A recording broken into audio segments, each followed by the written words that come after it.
ఇప్పుడే country delight app ని download చేసుకోండి. Download the country delight app now. ప్రతి ఒక్కరూ వారు సంపాదించే ఆదాయంలో కొంత భాగాన్ని సురక్షితంగా ఉండే మంచి రాబడిని పొందే ప్రదేశంలో పెట్టాలని కోరుకుంటారు. ప్రస్తుతం ఇందుకు సంబంధించి పోస్ట్ ఆఫీస్ నిర్వహించే అన్ని పథకాలు కూడా బాగా ప్రాచుర్యం పొందాయి. అలాగే భారీ రాబడిని కూడా బాగా ఇస్తున్నాయి. అలాంటి ఒక పథకం public provident fund PPF scheme అన్నమాట.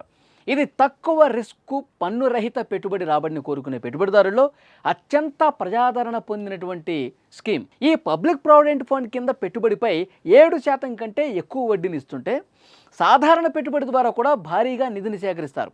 పబ్లిక్ ప్రావిడెంట్ ఫండ్ కింద ప్రభుత్వం పెట్టుబడిదారులకు 7.1% వార్షిక పన్ను రహిత వడ్డీని అందిస్తుంది. కాబట్టి ఈ ప్రభుత్వ పథకం అధిక పన్ను పరిధిలో ఉన్న వారికి లాభదాయకమైన ఒప్పందంగా ఉంటుంది. ఈ స్కీమ్లో పెట్టుబడి 80C కింద పన్ను మినహాయింపుతో క్రమశిక్షణతో కూడిన పొదుపుల్ని ప్రోత్సహిస్తుంది అనమాట.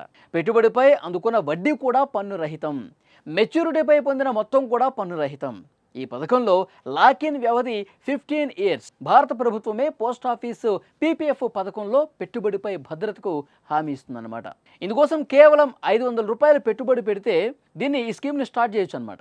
పీపీఎఫ్ పథకంలో ఒక ఆర్థిక సంవత్సరంలో గరిష్టంగా 1,50,000 రూపాయలు పెట్టుబడి పెట్టచ్చు. ఈ ప్రభుత్వ పథకం గురించి ప్రత్యేకంగా ఏం చెప్పుకోవాలంటే, మీరు 15 సంవత్సరాల లాకిన్ వ్యవధి తర్వాత కూడా ఈ ఇన్వెస్ట్మెంట్ని కొనసాగించుకోవాలి అనుకుంటే దాన్ని ప్రతి 5 సంవత్సరాలకి ఎక్స్టెండ్ చేసుకోవచ్చు. పెట్టుబడిదారులు ఈ పథకం ద్వారా 15 ఇయర్స్ మెచ్యూరిటీలో 40 lakhsకు పైగా నిధిని ఎలా సేకరించవచ్చో ఒకసారి మీకు చెప్పే ప్రయత్నం చేస్తాం.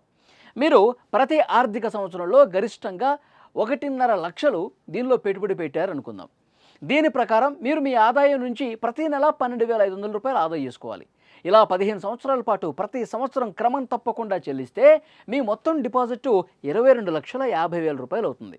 దీనికి 7.1% ఇంట్రెస్ట్ రేట్ లభిస్తుందన్నమాట. ఈ సమయంలో మీరు దీనిపై 18,18,209 రూపాయల హామీతో దీన్ని పొందుతారు. అంటే ఈ మెచ్యూరిటీ కాలంలో మీ మొత్తం పెట్టుబడి 40,68,209 అవుతుంది. మీరు మీ సౌకర్యాన్ని బట్టి పెట్టుబడి మొత్తాన్ని పెంచుకోవచ్చు లేదా తగ్గించుకోవచ్చు. పీపీఎఫ్ పథకం కింద ఏదైనా పోస్ట్ ఆఫీస్ లేదా బ్యాంకులో ఖాతాని తెరవచ్చు. ఇది పెట్టుబడిపై రుణ సౌకర్యాన్ని కూడా అందిస్తుంది. ప్రారంభ పెట్టుబడి పెట్టిన ఆర్థిక సంవత్సరం ముగిసిన తర్వాత రుణం కోసం దరఖాస్తు కూడా చేసుకోవచ్చు. ఇది మాత్రమే కాదు, ఖాతా తెరిచిన 5 సంవత్సరాల తర్వాత పీపీఎఫ్ ఖాతా నుంచి ఉపసంహరణ సౌకర్యాన్ని కూడా పొందవచ్చు అన్నమాట.